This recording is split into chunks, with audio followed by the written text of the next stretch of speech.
Kung kayo ay lampas 60 na at nais pa rin ng isang malusog at makabuluhang buhay, itigil ninyo ang anumang ginagawa ninyo at makinig dahil ang sasabihin ko sa inyo ay maaring magligtas sa inyo mula sa sakit kahihiyan at maging sa operasyon. Oo, operasyon. Nakita ko na itong mangyari ng napakaraming beses. Ako si Dr. Mila de la Paz, isang manggagamot na dalubhasa sa pangangalaga sa mga nakatatanda geriatric care. Mahigit 30 taon na akong tumutulong sa mga kababaihang tulad ninyo mga ina, propesyonal retirado, upang mapanatili ang kanilang kalusugan, maibalik ang kanilang kumpiyansa, at protektahan ang pinakamahalaga sa lahat, ang inyong dignidad, kalayaan, at kalidad ng buhay. Karamihan sa mga kababaihan ay naniniwala na ang kanilang mga problema sa intimate health ay normal na bahagi lamang ng pagtanda, ngunit ang katotohanan, marami sa mga problemang ito ay sanhi ng mga simpleng pagkakamali, mga pagkakamaling maiiwasan. At sa kabila nito, nakikita ko pa rin sila linggo-linggo sa aking klinika. Ngayon, ibabahagi ko ang 10 bagay na hindi ninyo dapat gawin sa inyong katawan, lalo na pagkatapos ng edad 60 at kung ano ang dapat gawin sa halip. Ang say alituntuning ito ay maaaring magprotekta sa inyo mula sa masakit na pakikipagtalik, malalang impeksyon at maging sa cancer. Ito ay totoo, ito ay maiiwasan at siguraduhing manatili kayo sa akin hanggang sa numero 10 dahil ang isang pagkakamaling iyon lamang ang responsable sa pagsira sa intimate health ng mas maraming kababaihan kaysa sa anupaman. Magsimula na tayo. Bago tayo magpatuloy, kung hindi pa kayo nakasubscribe, i-click na ang button na yan at i-on ang notification bell. Nagbabahagi ako ng prangka at walang paligoy-ligoy na payong pangkalusugan na espesyal na ginawa para sa mga kababaihang lampas 60. At kung sa tingin ninyo ay nakakatulong ang video na ito, i-type ang 1 sa mga komento.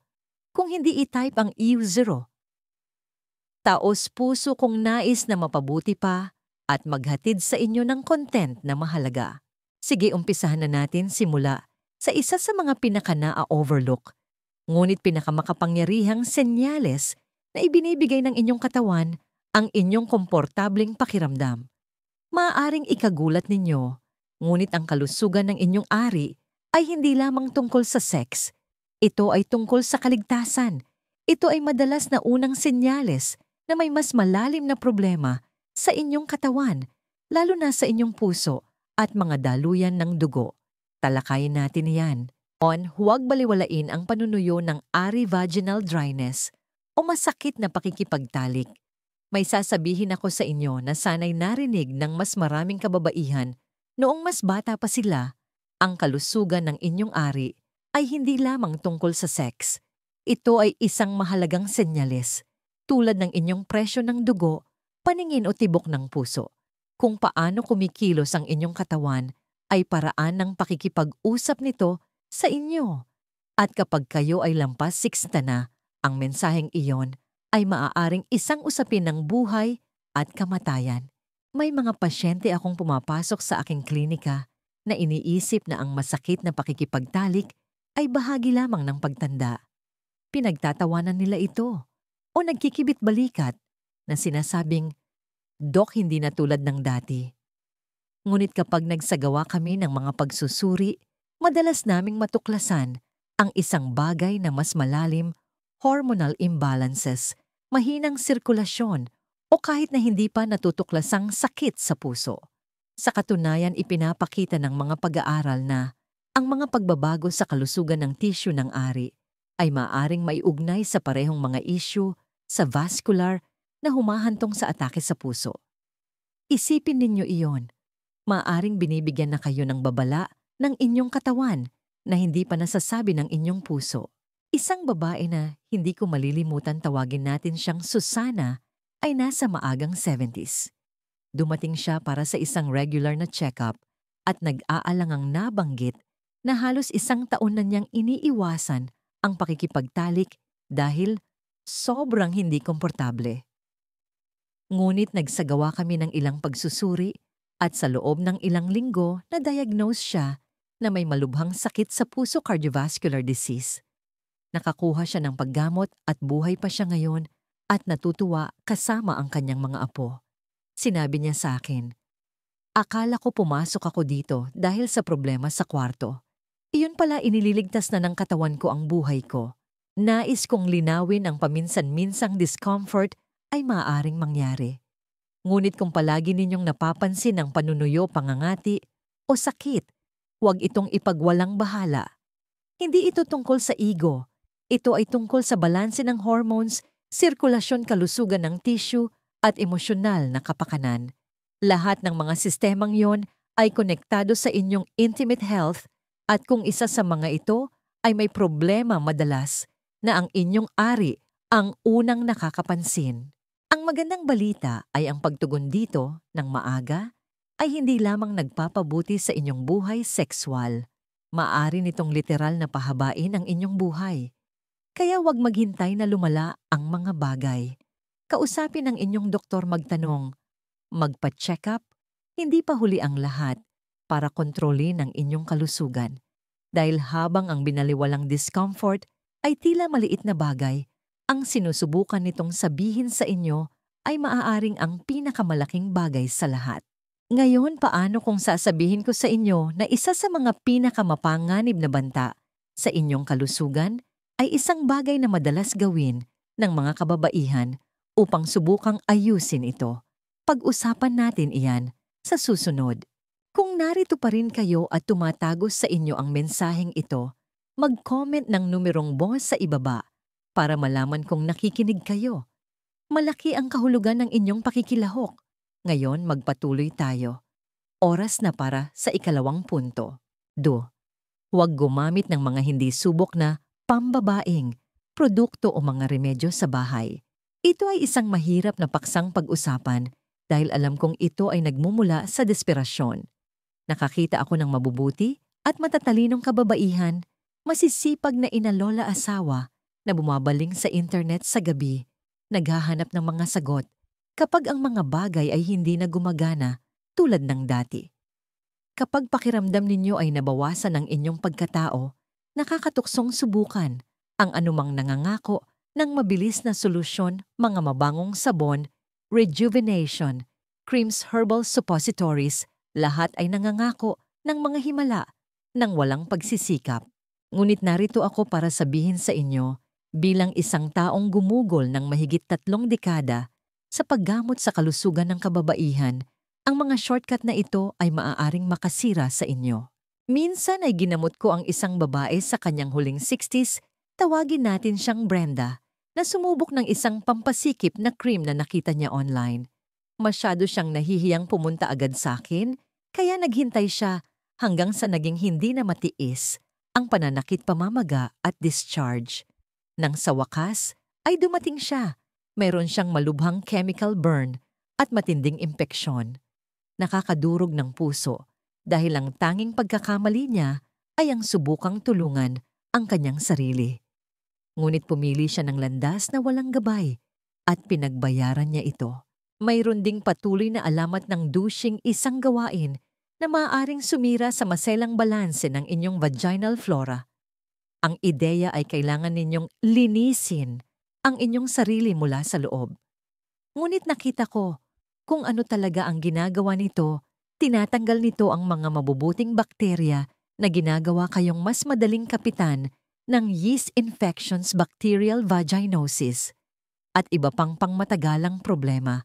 At ang pinakamasama, karamihan sa mga kababaihang gumagamit nito ay hindi kailanman nagsasabi sa sinuman hanggang sa nagawa na ang pinsala.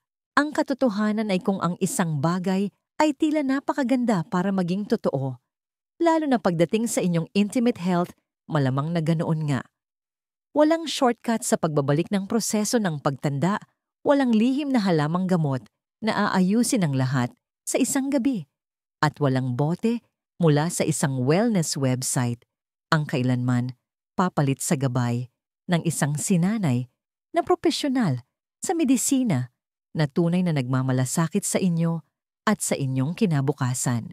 Naiintindihan ko kung gaano kahirap ang pakiramdam na ito, ang katahimikan, ang takot, ang pagkadismaya na nais na muling maging normal. Ngunit pakiusap, huwag ninyong ipagpalit ang pag-asa sa kapahamakan. Kausapin ng isang tao, kumuha ng tamang diagnosis at lutasin natin ang tamang problema sa tamang paraan. Dahil ang pinakamasamang bagay na magagawa ninyo sa inyong katawan ay hindi lamang ang pagbabaliwala dito. Ito ay ang pag-iisip na maaari ninyo itong ayusin sa dilim mag-isa nang walang tunay na tulong. At kung pag-uusapan natin ang mga nakatagong panganib, tanungin ko kayo, kailan ang huling beses na talagang binigyan ninyo ng pansin, tunay na pansin, ang inyong pang-araw-araw na gawain? Ang hindi ninyo nakikita ay maaaring naglalagay sa inyo sa malubhang panganib. Pag-usapan natin iyan sa susunod. 3. Huwag kaligtaan ang kalinisan. Ngunit huwag sobrahan. Alam kong ang kalinisan ay hindi ang pinakakaakit-akit na paksa. Ngunit hayaan ninyong sabihin ko, mas marami akong nakitang problema sa aking klinika na sanhi ng alinman sa kapabayaan o sobrang paglilinis kaysa sa inaasahan ninyo.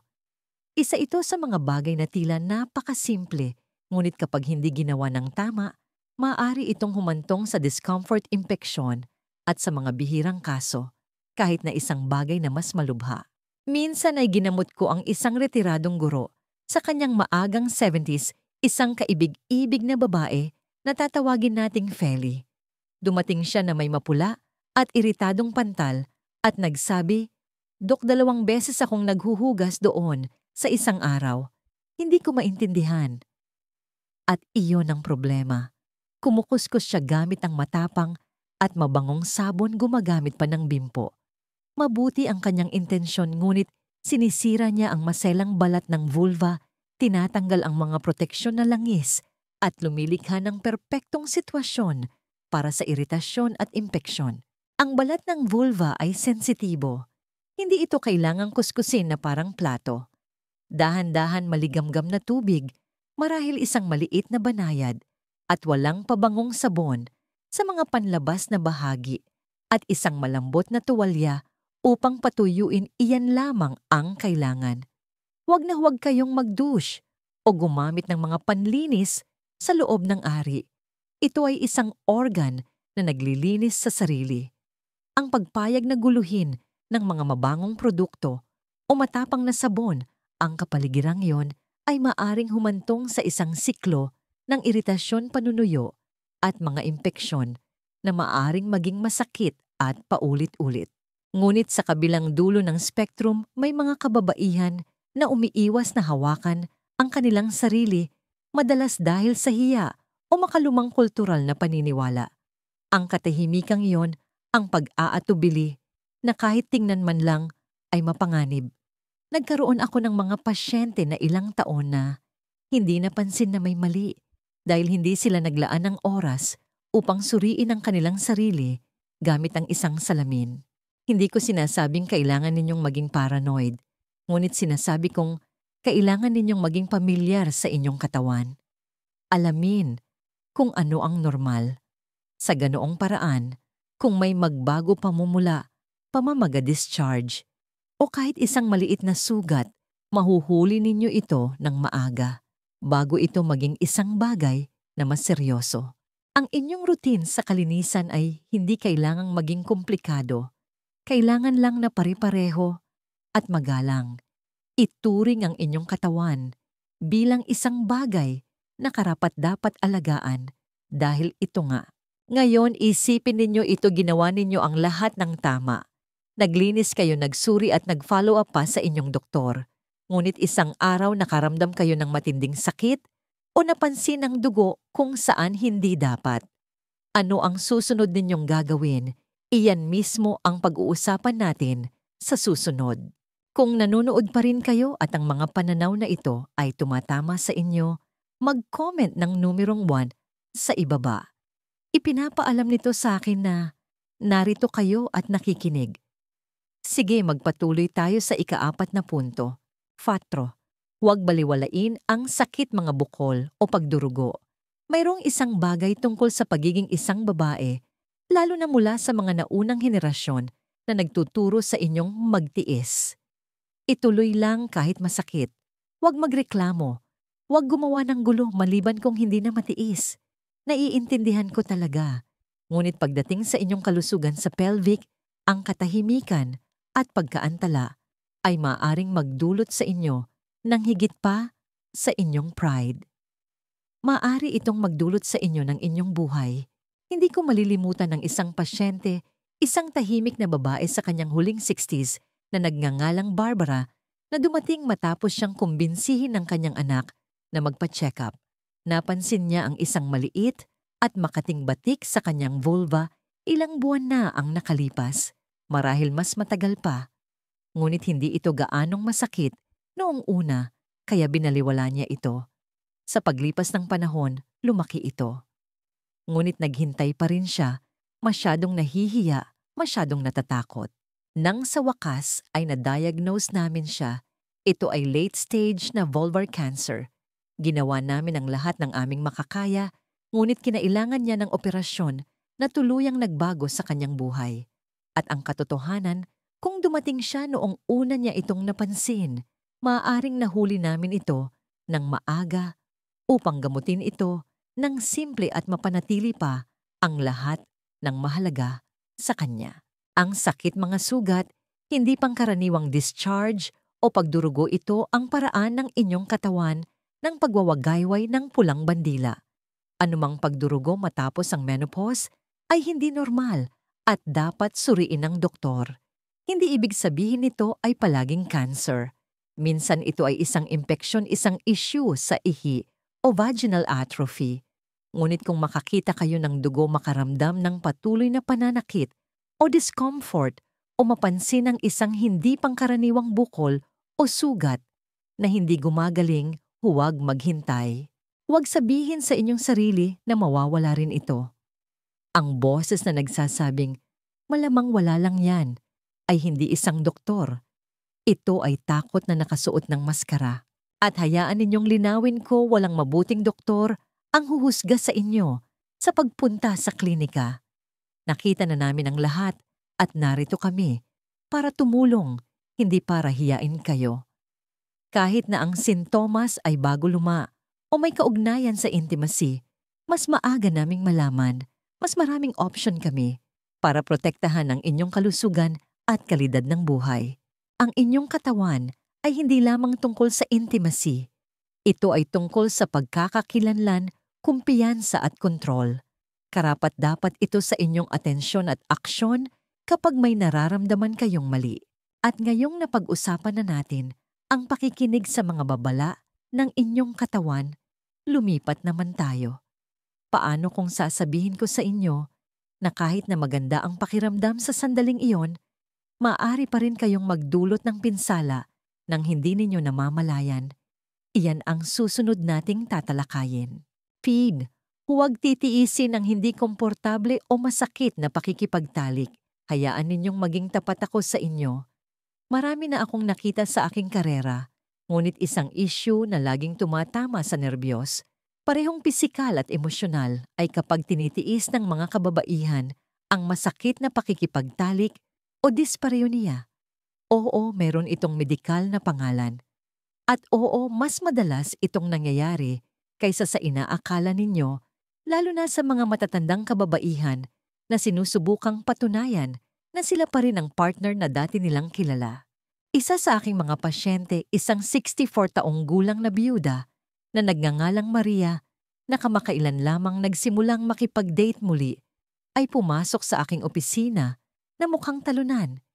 Inamin niya na ang pakikipagtalik sa kanyang bagong partner ay napakasakit, kaya't siya ay nagngingit-ngit na lang at tinitiis ito na humantong sa maliliit na punit impeksyon sa ihi UTI at isang malalim na takot na mahawakan. Ang sakit na naramdaman niya, iyon ang sigaw ng kanyang katawan na tumigil. Ito ay isang senyales ng vaginal atrophy, kakulangan ng lubrication, o kahit isang issue sa pelvic floor. Ang pagtitiis sa masakit na pakikipagtalik ay hindi lamang isang takot. Ito ay isang recipe para sa pisikal at emosyonal na trauma. Heto ang gusto kong malaman ninyo, ang pakikipagtalik pagkatapos ng sinto ay maaring maging lubos na kasiya siya parehong pisikal at emosyonal. Ngunit ang pagsubok na makipagtalik sa paraang ginagawa ninyo noong kayo ay bemosbitsimo pa lamang nang hindi umaangkop sa kung nasaan ang inyong katawan ngayon ay maaring magdulot ng masamang epekto.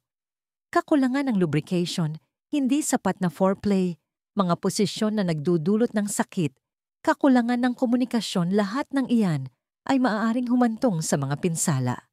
At kapag ang mga tissue ng ari ay mas manipis at mas maselan, mas madali silang masaktan kaysa sa inaakala ninyo. Hindi ninyo kailangang matakot, ngunit kailangan ninyong maging maingat. Ang solusyon ay hindi mas kaunting passion.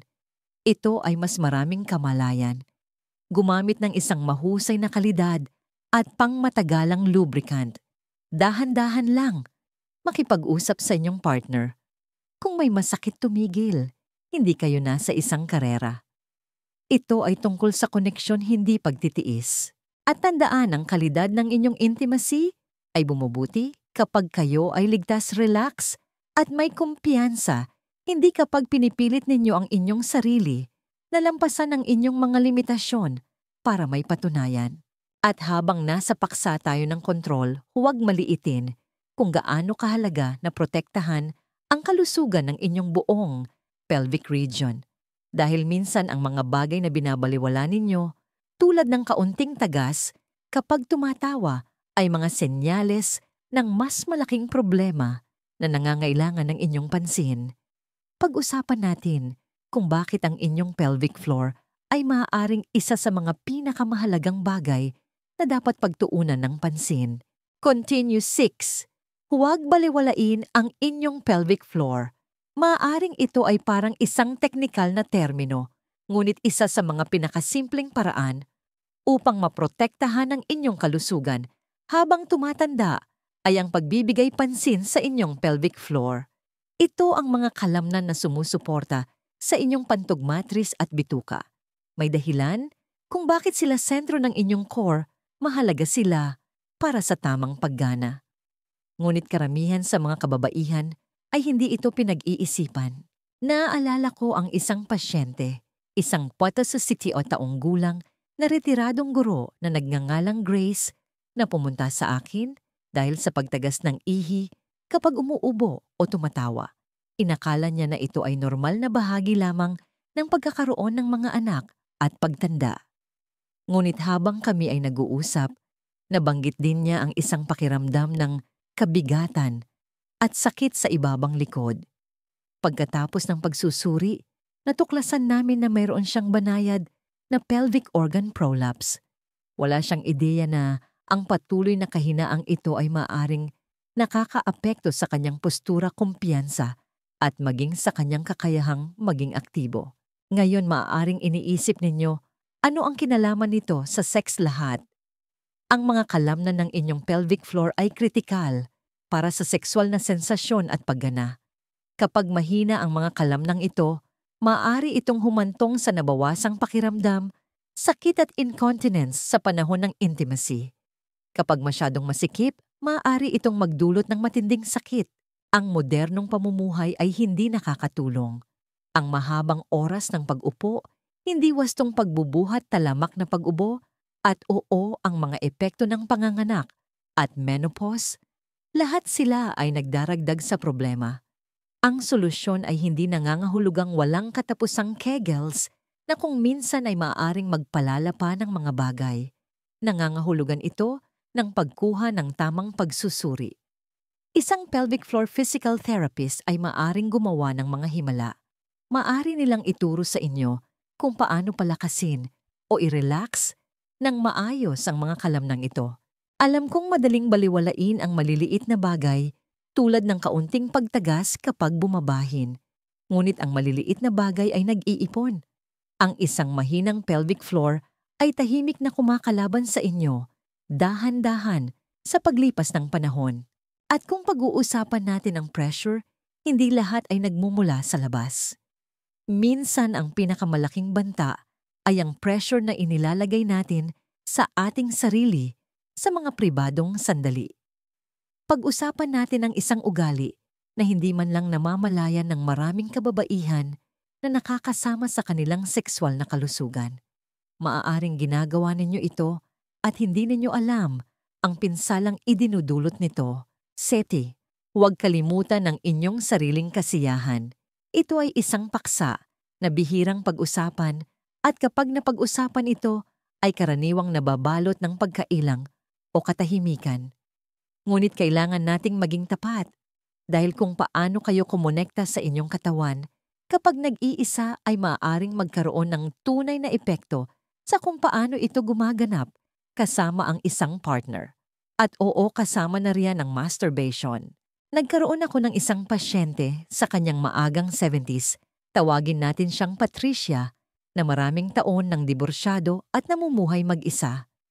Sa isang regular na pagbisita sa wakas ay nag-open up siya. Sinabi niya, "Dok, wala na akong maramdaman sa pakikipagtalik. Sinusubukan ng partner ko pero hindi na talaga pareho ang pakiramdam." Kaya nagsimula kaming magtanong ng mga tamang katanungan. Ang natuklasan namin ay isang bagay na nakita ko na nang napakaraming beses, tuluyan na niyang nawala ang koneksyon sa kung ano ang nagbibigay sa kanya ng kasiyahan. Ipinapalagay niya na ang pagnanasa at sensasyon ay tuluyan nang nawala. Hindi ito tungkol sa isang partikular na pamamaraan. Ito ay tungkol sa pagkawala ng koneksyon. Para sa maraming kababaihan, ang pagka-arouse at orgasm ay laging nakasentro sa mga kilos ng partner. Habang nagbabago ang ating mga katawan, ang mga lumang paraan ay maaaring hindi na gumana. Kung hihinto kayo sa pagtuklas, kung ano ang masarap sa inyo, ang inyong utak at mga nerbiyos ay maaaring makalimot kung paano tumugon. Ang koneksyon sa pagitan ng isip at katawan ay humihina at nagsisimula kayong maniwala na hindi na kayo isang sexual na tao.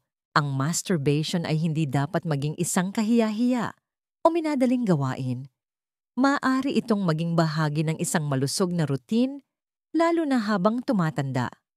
Ngunit kailangan itong maging banayad, maingat at mapanuklas. Ito ay isang pagkakataon upang matutunan ang tungkol sa inyong nagbabagong katawan. Gumamit ng lubrikant, dahan-dahan huminga at tuklasin kung ano ang gumagana para sa inyo ngayon. Para sa karamihan ng mga kababaihan, ang clitoral stimulation ay nagiging mas mahalaga para sa arousal at orgasm pagkatapos ng menopause. At pakiusap, huwag magdala ng hiya tungkol dito. Lumaki tayo sa isang kultura kung saan ang mga pangangailangan ng kababaihan ay madalas na hindi pinapansin. Ngunit ang katahimikan ay lumilikha ng pagkalito at ang pagkalito ay maaring humantong sa isang pakiramdam ng pagkawala na nakakasakit sa inyo sa katagalan. Ang magandang balita ay maaari kayong muling kumonekta sa inyong katawan.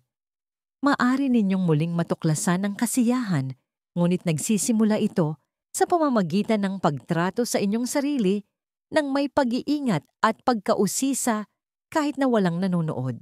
At habang nasa paksa tayo ng mga bagay na tahimik na sumisira sa intimate health, may isang ugali na mas malaki ang pinsala kaysa sa iba. At ito ay ganap na legal tinatanggap ng lipunan at lubhang nakaka-addict. Pag-usapan natin ito sa susunod. Huwag manigarilyo at magsimulang kumilos muli. Kung mayroon akong isang payo na maibibigay sa bawat babaeng lampas, 60 na pumapasok sa aking klinika, ito ay itigil ang paninigarilyo ngayon din. Hindi sa susunod na buwan, hindi balang araw ngayon din. Nakakita ako ng mas maraming buhay relasyon at oo, mas maraming malusog na tissue na nawala dahil sa sigarilyo kaysa sa anumang ibang ugali. Isa sa aking matagal ng pasyente, isang dating nurse, sa kanyang huling 60s na nagngangalang Rebecca, ay minsan nagsabi sa akin, itinigil ko na ang matatamis, binabantayan ko ang asin ko. Pero yang sigarilyo parang matalik na kaibigan na dumikit sa akin. Ang problema ay ang matalik na kaibigang yon ay sumisira sa kanyang kalusugan mula sa loob. Dumating siya na dismayado Nagrereklamo ng matinding panunuyo ng ari at paulit-ulit na impeksyon na walang cream na makalunas. Ginamit namin ang mga pagsusuri. Mahina ang kanyang sirkulasyon at ang mga daluyan ng dugo na nagbibigay ng oxygen sa kanyang pelvic tissues ay kumipot. At hulaan ninyo kung ano ang ugat ng lahat ng ito, dekada ng paninigarilyo. Tingnan ninyo ang inyong mga tissue sa ari at vulva ay mayaman sa mga daluyan ng dugo. Kailangan nila ng malakas at tuloy-tuloy na daloy ng dugo upang manatiling nababanat, lubricated at malusog. Sinisira ng paninigarilyo ang mga daluyan ng dugo, pinapatigas ang mga ugat at binabawasan ang kakayahan ng dugo na malayang dumaloy. Sa paglipas ng panahon, naiipon ang pinsalang yon at sa oras na maramdaman ninyo ang pagkakaiba doon sa ibaba, ito ay matagal nang nangyayari sa ibang lugar, madalas sa puso, utak o baga. Ngunit hindi lamang ito tungkol sa pagtigil sa masamang ugali. Ito ay tungkol sa pagpapalit nito ng isang bagay na mabuti. Ang paggalaw ng inyong katawan, kahit isang araw-araw na paglalakad lamang, ay maaaring gumawa ng mga kababalaghan para sa inyong sirkulasyon, balanse ng hormone at kumpiyansa. Hindi ninyo kailangang maging isang gym rat. Kailangan ninyo lang kumilos. Nakakita ako ng mga kababaihan sa kanilang 70s na hindi kailanman nag-ehersisyo sa kanilang buhay, na nabawi ang kanilang enerhiya at intimate health sa pamamagitan lamang ng pagdaragdag ng 30 minuto ng paglalakad at magaan na stretching sa kanilang routine. At kapag kumikilos kayo, kapag humihinga kayo ng malalim, kapag tinatrato ninyo ang inyong katawan ng may pag-iingat, ito ay tumutugon. Ito ay gumagaling. At oo, ito ay gumagana ng mas mahusay. Maaaring isipin ninyo na huli na o na nagawa na ang pinsala, ngunit hindi. Ang inyong katawan ay may hindi kapanipaniwalang kakayahang bumangon kung bibigyan ninyo ito ng pagkakataon. Ang pinakamahirap na hakbang ay ang una, ngunit kapag ginawa ninyo ito, lahat ng iba pa ay magsisimulang magbago. Ngayon, marahil narinig na ninyo ang pariralang mind over matter. Tama ba? Well, paano kung sabihin ko sa inyo na pagdating sa inyong intimate health, ang inyong mindset ay maaaring ang inyong pinakadakilang kakampi o pinakamasamang kaaway? Pag-usapan natin iyan sa susunod. 9. Huwag ikahiya ang mga pagbabago sa inyong katawan o libido. Kung may isang bagay na nais kong alisin sa balikat ng bawat babae, ito ay ang tahimik na bigat ng kahihiyan.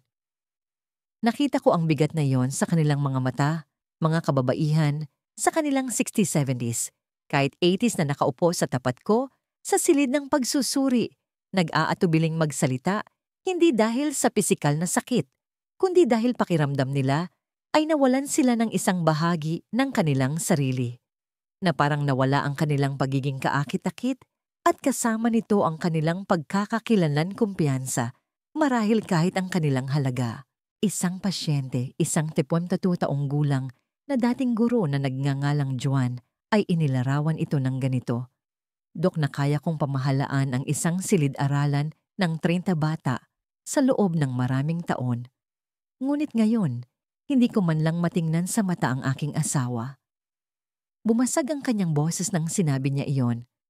At sinabi ko sa kanya, ang sasabihin ko sa inyo, hindi kayo sira. Hindi nababawasan ang inyong pagkababae dahil nagbago ang inyong katawan. Kayo ay tao, at ito ay bahagi ng karanasan ng tao, isa na nararapat sa habag, hindi parusa.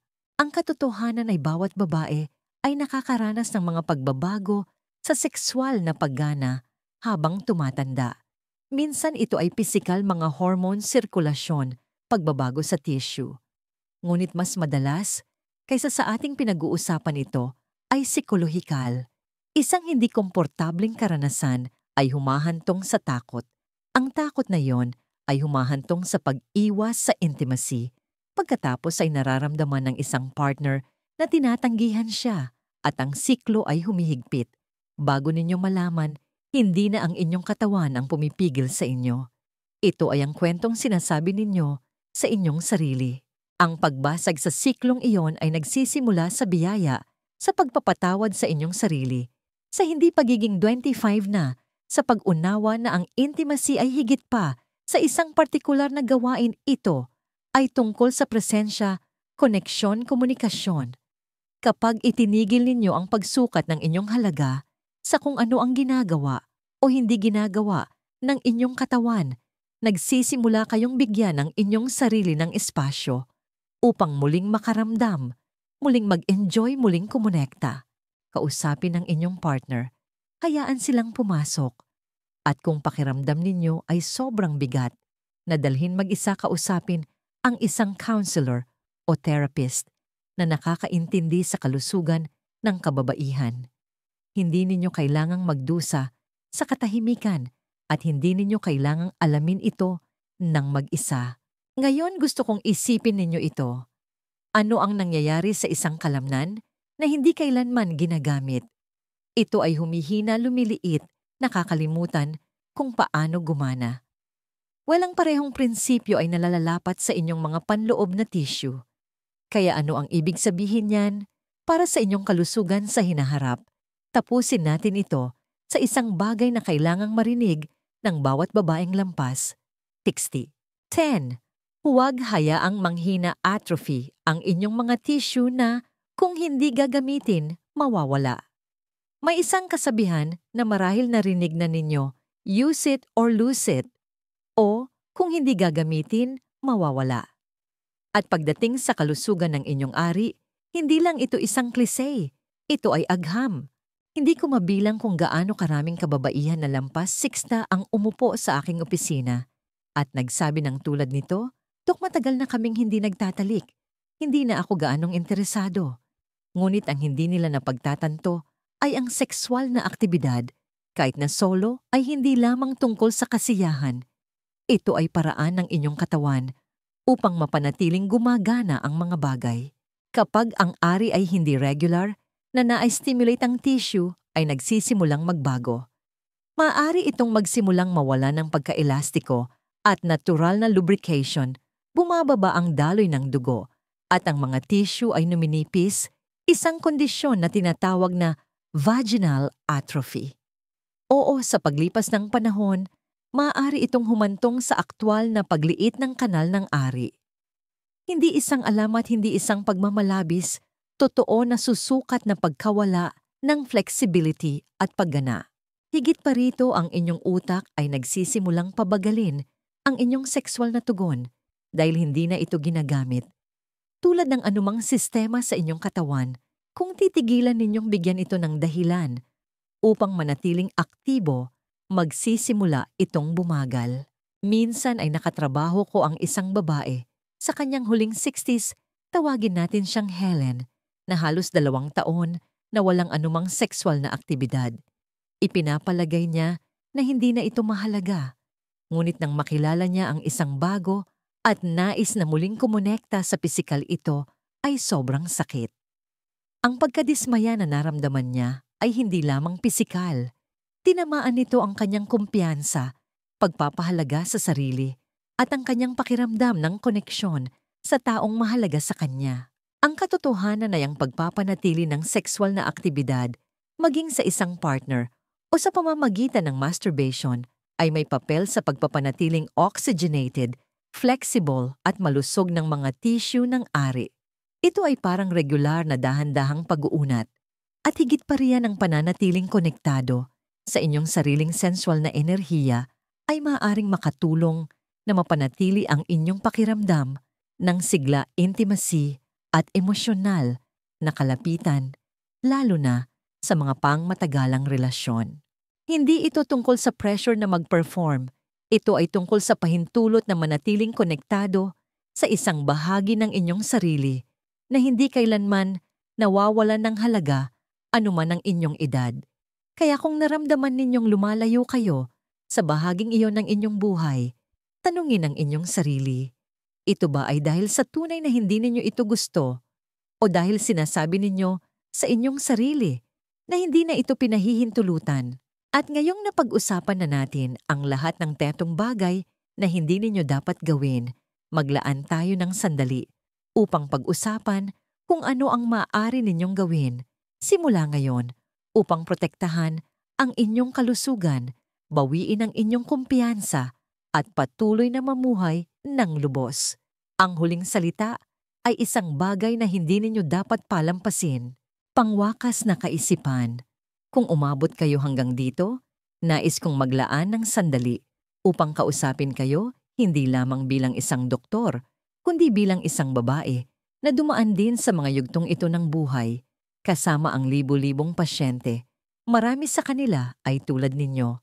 Mga kababaihan na nagtrabaho ng husto sa buong buhay nila, nagpalaki ng pamilya, humarap sa mga pagsubok, at tahimik na dinala ang kanilang sariling mga tanong, takot at pagdududa tungkol sa kanilang nagbabagong katawan. Nakikita ko kayo. At higit sa lahat, gusto kong malaman ninyo ito, hindi kayo nag-iisa at hindi pa huli ang lahat para alagaan ang inyong kalusugan, kumpiyansa o kalidad ng buhay. Marami tayong napag-usapan. Tinalakay natin kung paano ang kalusugan ng ari ay hindi lamang tungkol sa sex. Ito ay isang panukat ng inyong pangkalahatang kalusugan. Tiningnan natin ang panganib ng mga hindi subok na produkto at kung bakit ang wastong kalinisan na ginagawa ng dahan-dahan at tuloy-tuloy ay maaring maiwasan ang mga seryosong problema. Inilatag natin ang kahalagahan ng pakikinig sa inyong katawan, lalo na kapag may hindi tama sa itsura o pakiramdam at kung bakit ang komportable at bukas na komunikasyon sa pakikipagtalik ay mas mahalaga kaysa sa pagtitiis. Tinalakay natin kung paano sinusuportahan ng isang malusog na pelvic floor ang inyong buong katawan, kung paano mababago ng pag-alam sa sariling kasiyahan ng intimacy, at kung bakit ang paninigarilyo ay isa sa mga pinakanakapipinsalang bagay na magagawa ninyo sa inyong mga maselang tissue. Pinag-usapan natin ang kahihiyan tungkol sa tahimik at nakakasirang pagdududa sa sarili na dinadala ng napakaraming kababaihan kapag ang mga bagay ay hindi na gumagana tulad ng dati. At tinapos natin sa isang bagay na sanay manatili sa inyo ang kahalagahan ng pananatiling aktibo ng hindi pagsasara sa bahaging iyon ng inyong sarili. Dahil lamang sa umabot na kayo sa isang tiyak na edad, isang aral mula sa doktor, ang inyong kalusugan ay hindi lang isang bagay na nangyayari sa inyo habang tumatanda. Ito ay isang bagay na aktibo ninyong itinatayo at pinoprotektahan araw-araw. Huwag hayaang ang katahimikan o kahihiyan ang magpasya para sa inyo. Ang paggawa ng unang maliit na hakbang na iyon, pag-schedule ng appointment sa doktor, pagkakaroon ng tapat na pag-uusap sa inyong partner o pagbabago ng isang maliit na ugali ay ang pinakamakapangyarihang bagay na maaari ninyong gawin. Karapat-dapat kayong mamuhay ng isang buo masigla at may kumpiyansang buhay sa bawat edad. Kung ang mensaheng ito ay nagsalita sa inyo ngayon, kung kahit isang bahagi nito ay nagpatigil at nagpaisip sa inyo, hinihikayat ko kayong maglaan ng sandali at i-thumbs up ito. Ipinapaalam nito sa akin na ang ganitong uri ng tapat at magalang na pag-uusap tungkol sa kalusugan ng kababaihan ay isang bagay na inyong pinahahalagahan. Gusto ko ring marinig mula sa inyo. Mag-iwan ng komento sa ibaba kung mayroon kayong tanong personal na kwento. O gusto ninyo lang ipaalam sa akin na nakikinig kayo. Mahalaga ang inyong boses at ito ay isang espasyo para sa mga tunay na pag-uusap. At kung may kilala kayong kaibigan, kapatid o partner na maaaring makinabang sa pagkarinig nito, huwag mag-atubiling ibahagi ito sa kanila. Maaaring magulat kayo kung gaano karaming kababaihan ang tahimik na nag-iisip ng parehong mga bagay at isang maliit na kilos ay maaaring gumawa ng malaking pagkakaiba sa buhay ng isang tao. Panghuli, kung hindi pa ninyo nagagawa, siguraduhing pindutin ang subscribe at i-on ang notifications. Magpo-post ako ng mas maraming content na tulad nito na espesyal na ginawa para sa mga kababaihang tulad ninyo na handang manatiling malakas, manatiling may kaalaman at mamuhay ng maayos sa bawat yugto ng buhay.